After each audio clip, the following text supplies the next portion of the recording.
औज़ु बिल्लाहि मिनश शैतानिर रजीम। बिस्मिल्लाहिर रहमानिर रहीम। वल्लज़ी अंज़ला मिनस समाइ माअन लकुम मिन्हु शराबुन व मिन्हु शजरुन फ़ीहि तुसीमून युंबितु लकुम बिहिज़्ज़रा वज़्ज़ैतून वन्नख़ील वल्अनाब वमिन कुल्लि समरात इन्न फ़ी ज़ालिका लआयतन लिक़ौमिन यतफ़क्करून वसख़्ख़र लकुमुल लैल वन्नहार वश्शम्स वल्क़मर वन्नुजूम मुसख़्ख़रातुम बिअम्रिही इन्न फ़ी ज़ालिका लआयातिन लिक़ौमिन याक़िलून वमा ज़रा लकुम फ़िल अर्ज़ि मुख़्तलिफ़न अल्वानुहु इन्न फ़ी ज़ालिका लआयतन लिक़ौमिन यज़्ज़क्करून। आदरणीय भाइयों और बहनों, अभी कुरान के अध्याय नंबर 16 जिसका नाम अन-नहल है, उसमें से मैंने चंद श्लोक आपके सामने अरबी में सुनाए हैं। इनका सरल अनुवाद मैं आपकी सेवा में प्रस्तुत कर रहा हूँ। वही है यानी अल्लाह ईश्वर जिसने आकाश से तुम्हारे लिए पानी बरसाया, जल बरसाया, जिससे तुम्हें खुद पीने के लिए मिलता है और तुम्हारे पशु पक्षियों जानवरों के लिए भी चारा पैदा होता है। वह उस पानी के द्वारा खेतियाँ उगाता है और जैतून और खजूर और अंगूर और नाना प्रकार के फल दूसरे भी पैदा करता है। इसमें एक बड़ी चिन्ह निशानी है उन लोगों के लिए जो सोच विचार करते हैं। उसने तुम्हारी भलाई के लिए रात और दिन की व्यवस्था बनाई। सूरज और चाँद को तुम्हारे लिए वशीभूत यानी सरेंडर कर दिया और सब तारे भी उसी के आदेश पे चल रहे हैं। इसमें बहुत सी निशानियाँ हैं उन सब के लिए जो बुद्धि से काम लेते हैं। और ये जो बहुत सी रंग बिरंग की चीज़ें उसने तुम्हारे लिए ज़मीन में पैदा कर रखी हैं, इनमें भी ज़रूर निशानी है उन लोगों के लिए जो शिक्षा लेने वाले हैं। भाइयों और बहनों, इन श्लोकों में जो जीवन की बड़ी बड़ी सच्चाइयाँ बताई गई हैं और जिनकी जानकारी हम सबको होनी चाहिए, उन्हीं के बारे में मैं चंद बातें आपके सामने रखता हूँ। एक बात तो आपके सामने अवश्य ही रहनी चाहिए कि कुरान ये ईशवाणी है, ये प्रॉफिट मोहम्मद सल्लल्लाहु अलैहि वसल्लम की तैयार की हुई ग्रंथ नहीं है। ये अल्लाह सृष्टिकर्ता, रचयिता, निर्माता ईश्वर की ओर से सारी मानव के लिए अंतिम ईश ग्रंथ है। कुरान के बाद कोई ईश ग्रंथ मानव के मार्गदर्शन के लिए नहीं है। ये मुसलमानों की ग्रंथ मात्र नहीं है, ये भी मैंने आपके सामने बता दिया। ये सब के लिए है, ये सब के लिए है। ईश्वर अल्लाह का जल, हवा, सूरज की गर्मी और उसके प्रकाश, दिन रात की व्यवस्था सब के लिए, इसी प्रकार से ये सब के लिए है। तो आज आपके सामने कुरान से जो कुरान प्रवचन के नाम से चंद श्लोकों के अंदर जो अर्थ है, जो ज्ञान है, आपके सामने प्रस्तुत किया जा रहा है। इसे आप ये न समझें कि मुसलमानों की ग्रंथ से हम सुन रहे हैं। आप ये विचार करें कि आपके और हमारे सारे सब सृष्टि के पैदा करने वाले एक अल्लाह ईश्वर की ओर से जो बातें बताई गई हैं मानव के हित में, वो आपके सामने आ रहे हैं। इसीलिए इन पर सोच विचार करना, इनमें जो सच्चाइयाँ हैं उनको स्वीकार करने या नहीं करने का निर्णय हर एक सुनने वाले पर खुद है। तो इससे इसकी गंभीरता और इसकी महत्व होना आपके सामने खुल जाता है। आप देखते हैं इन श्लोकों में बार बार कहा गया, सोच विचार करो, अपनी बुद्धि से काम लो, इन निशानियों यानी चिन्ह जो बताए गए हैं इनसे सच्चाई सत्य तक पहुंचने का प्रयत्न करो, ये बात बताई गई है। यानी कुरान, अल्लाह की ईश वाणी हमें आंखें बंद करके किसी बात को मानने के लिए नहीं कह रही है, बल्कि हमें ये उपदेश और ये मार्गदर्शन दे रही है कि खुद अपनी बुद्धि से हम काम लें, सोच विचार करें। सबसे पहली बात बताई वही अल्लाह है जिसने आकाश से तुम्हारे लिए जल पानी बरसाया, वर्षा बरसती है उसके बारे में है, और इससे तुम्हारे पीने के लिए भी तुम्हें पानी मिलता है, तुम्हारे जानवरों के लिए चारा उत्पन्न होता है।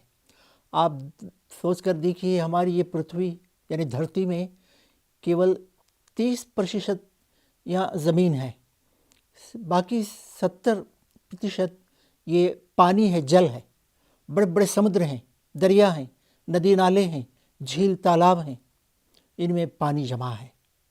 और आप देखें कि गर्मी से ये पानी बुखारात बनकर यानी वेपर्स बनकर ऊपर उठता है, फिर जम जाता है, और जमकर फिर ठंडक लगती है, हवाएं उसे ले जाती हैं और हवाओं के कंधे पर बादल जाते हैं। अल्लाह के आदेश पर वर्षा होती है, बादल बरस जाते हैं, पानी आकाश से नीचे आता है। ये पानी अगर न हो, इस पृथ्वी पर, प्लैनेट पर कोई जीवन संभव नहीं है, मानव का ही नहीं, जो भी जीवित चीज़ है उन सब के लिए पानी की आवश्यकता को आप समझिए, देखिए। इसी प्रकार से आप देखिए, इसी जल पानी से हमारी जो चारा उगता है वही चारा हमारे पशु पक्षी जानवरों के काम आता है, उससे हमें बहुत सारे लाभ मिलते हैं। तो ये व्यवस्था किसकी बनाई हुई है? एक अल्लाह की है। अगर मान लीजिए यदि हवाओं का खुदा अलग होता, बादलों का कोई खुदा अलग होता, समुद्र का ईश्वर कोई खुदा भगवान अलग होता, ये अलग अलग अलग अलग होते, तो परस्पर समन्वय से ये सारी चीज़ें इस तरह से चल नहीं सकती थी। तो ये बहुत बड़ी सच्चाई कुरान की इस एक श्लोक में बताई गई कि ये सारे हवाओं का, ये बादलों का, ये समुद्र का और ये हर चीज़ का सृष्टिकर्ता, रचयिता अल्लाह ईश्वर एक अकेला है। अब उसके बाद में फिर बताया, वो इस जल पानी के द्वारा खेतियाँ उगाता है और जैतून, खजूर, अंगूर, नाना प्रकार के फल फ्रूट तुम्हारे लिए पैदा करता है। इसमें एक बड़ी निशानी है उन लोगों के लिए जो सोच विचार करते हैं। कितनी ये सादी बात है, समझने में कोई इसमें संकट नहीं है, आसानी से हम समझ सकते हैं कि उस जल पानी से हमारी खेतियों में गल्ला उगता है और नाना प्रकार के फल उसमें उगते हैं, पैदा होते हैं।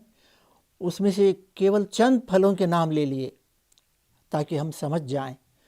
खजूर है, जैतून है, अंगूर है, और कितने फल हैं नाना प्रकार के, जो हमारे भारत ही को देख लीजिए आप, केरला में कुछ फल हैं, इधर आसाम की तरफ कुछ दूसरे फल हैं, बीच मध्य भारत में कुछ फल हैं, और गुजरात और इधर और जगहों पर नाना प्रकार के विभिन्न फल हमें ये सब जीवन के लिए उसने बनाए हैं। इसमें एक बात सोचने की ये भी है कि क्या ये सब चीज़ें मुफ्त में कोई किसी को देता है? जीवन दिया, ये सारी व्यवस्था की, हमारा इसमें कोई रोल नहीं है। तो ये सब करने वाला क्या हमें कभी ये नहीं पूछेगा कि ऐ मानो, मैंने तुमको ये सारी चीज़ें दी थी, तुम बताओ क्या करके आए? भाइयों और बहनों, एक बार की घटना है, प्रॉफिट मोहम्मद अपने 2-4 अनुयायियों के साथ एक अपने दूसरे अनुयायी के बाग में चले गए। बहुत गर्मी थी और वहाँ जाने के बाद अनुयायी बहुत खुश हो गए। बाग के मालिक प्रॉफिट मोहम्मद को वेलकम किया और ठंडे साए में बिठाया, मीठे खजूर निकाल कर उनको दिए, बाग खजूर का बाग था, और फिर पीने का ठंडा पानी उनको दिया।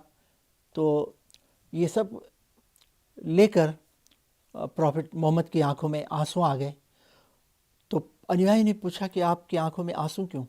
उन्होंने बताया कि देखो, ये ठंडा साया, ये पानी, ठंडा जल और ये खजूर के फल जो हमने सब उपयोग किए, इन सब के बारे में अल्लाह एक दिन पूछेगा कि मैंने तुमको ऐ मानो ये सब कुछ दिया, तुमने पाकर मुझे माना और सत्कर्म करते रहे, और एक दिन मेरी मुलाकात को याद रखा, या ये सब पाकर भूल गए, मनमानी का जीवन कर लिया, मृत्यु के बाद मेरे पास आने को याद नहीं रखा, अन्याय किया, अत्याचार किया, हत्या की, क्या किया?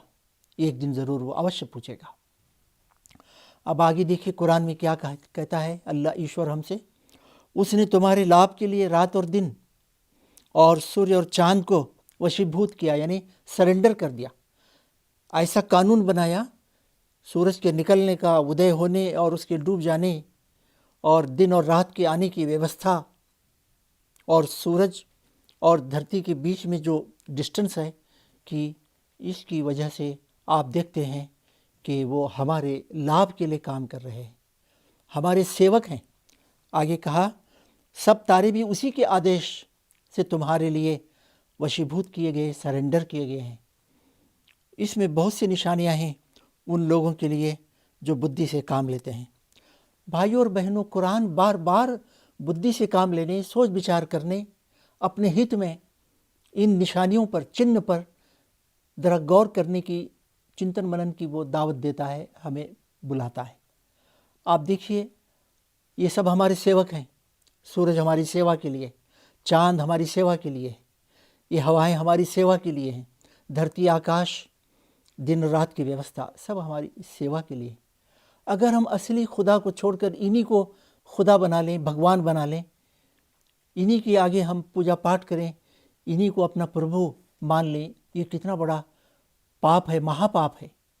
आप सोच विचार करके देखिए, जो हमारे सेवक हैं, हमसे भी नीचे हैं, उनको हमारे लाभ के लिए बनाया गया, वो हमारे खुदा कैसे हो सकते हैं? सेवकों को खुदा बनाना महापाप है।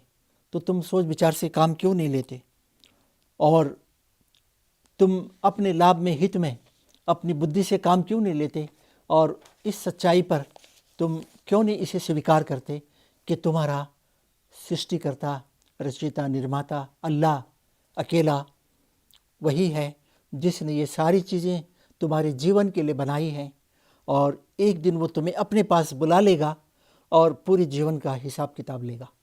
तो भाइयों, ये कुरान के आज के पाठ में, प्रवचन में चंद सच्चाइयाँ हैं जो मैंने आपके सामने रखी हैं। बहुत जल्द हम इसका अगला प्रोग्राम भी करेंगे। इसमें इसी से संबंधित कुछ और सच्चाइयाँ जीवन की, कुरान किस तरह से हमारे सामने प्रस्तुत करता है और हमें किस तरह से वो आह्वान करता है, बुलाता है कि तुम असली खुदा को पहचानो, जो तुम्हारा पूजनीय, उपासनीय है, और जिसने तुमको जीवन दिया, और एक दिन उसी के पास तुम्हें जाना भी है। उस असली खुदा को पहचानो, और मृत्यु के बाद सदा के उस जीवन में उसके पास जब जाएंगे, वहाँ उसकी प्रसन्नता, सफलता, स्वर्ग को पाने के लिए प्रयत्न करो। तो ये अगले प्रोग्राम में ये चंद विचार और आपके सामने आएंगे। ये दोनों मिलाकर पूरी बात आपके सामने हो जाएगी। मैं आशा करता हूँ कि ध्यानपूर्वक इन बातों को आप सुनकर इन बातों पर सोच विचार करेंगे। अल्लाह से प्रार्थना भी करता हूँ कि वो हमको सद्बुद्धि दे और पथ भ्रष्ट होने से हम सबको बचा ले, और हमें इन सच्चाइयों पर बिना किसी भेदभाव के अपने हित में, अपने मृत्यु के बाद के सदा के जीवन की सफलता, मुक्ति के लिए सोच विचार करने की सही शक्ति दे। बहुत बहुत धन्यवाद आपका, शुक्रिया।